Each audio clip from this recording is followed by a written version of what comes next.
आखिर क्यों मिली थी पितामह भीष्म को बाणों की शैया? भीष्मा महाभारत के सबसे महान योद्धाओं में से एक थे। उन्हें इच्छा मृत्यु का वरदान प्राप्त था।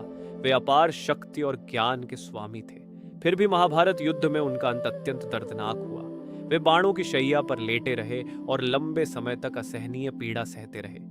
लेकिन प्रश्न यह है कि आखिर इतने महान और धर्मात्मा पुरुष को ऐसी सजा क्यों मिली? इसके पीछे केवल युद्ध नहीं, बल्कि कई गहरे कारण छिपे थे। प्रतिज्ञा, श्राप, कर्म और धर्म का संघर्ष। भीष्म का वास्तविक नाम देवव्रत था। वे राजा शांतनु और माता गंगा के पुत्र थे। जब राजा शांतनु सत्यवती से विवाह करना चाहते थे, तब सत्यवती के पिता ने शर्त रखी कि उनकी संतान ही हस्तिनापुर की गद्दी पर बैठेगी। अपने पिता की खुशी के लिए देवव्रत ने राजगद्दी त्याग दी। इतना ही नहीं, उन्होंने आजीवन ब्रह्मचर्य का व्रत भी ले लिया। उनकी इस कठोर प्रतिज्ञा से देवता भी चकित रह गए और तभी से उनका नाम पड़ा भीष्म। काशी की राजकुमारी अंबा, अंबिका और अंबालिका का स्वयंवर हो रहा था। भीष्म तीनों राजकुमारियों को हस्तिनापुर ले आए ताकि उनका विवाह विचित्र वीर्य से हो। लेकिन अंबा पहले से ही शाल्व राजा से प्रेम करती थी। जब भीष्म को यह बात पता चली तो उन्होंने अंबा को शाल्व के पास भेज दिया, लेकिन शाल्व ने उसे स्वीकार करने से मना कर दिया। अपमानित अंबा वापस भीष्म के पास आई और उनसे विवाह करने को कहा, लेकिन भीष्म अपनी प्रतिज्ञा के कारण विवाह नहीं कर सकते थे। अंबा का जीवन पूरी तरह बर्बाद हो गया।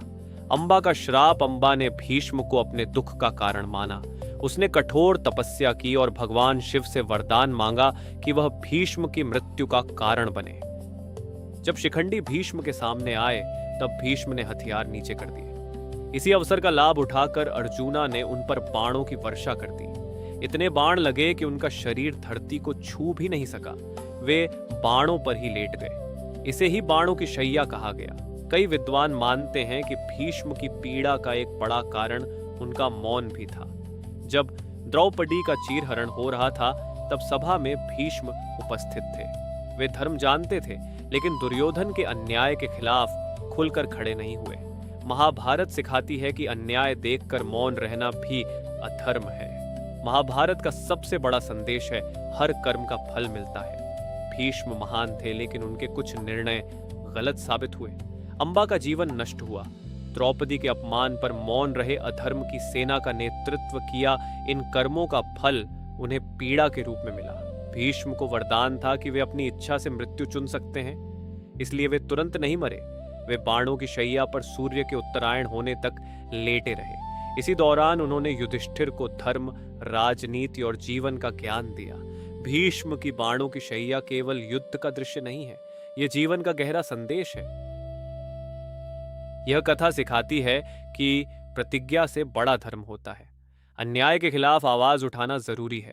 महान व्यक्ति भी गलतियां कर सकते हैं। कर्म का फल हर किसी को मिलता। अब पितामह भीष्म का जीवन त्याग, निष्ठा और बलिदान का प्रतीक था, लेकिन उनका अंत यह बताता है कि केवल महान होना पर्याप्त नहीं है। सही समय पर सही पक्ष लेना ही सच्चा धर्म है।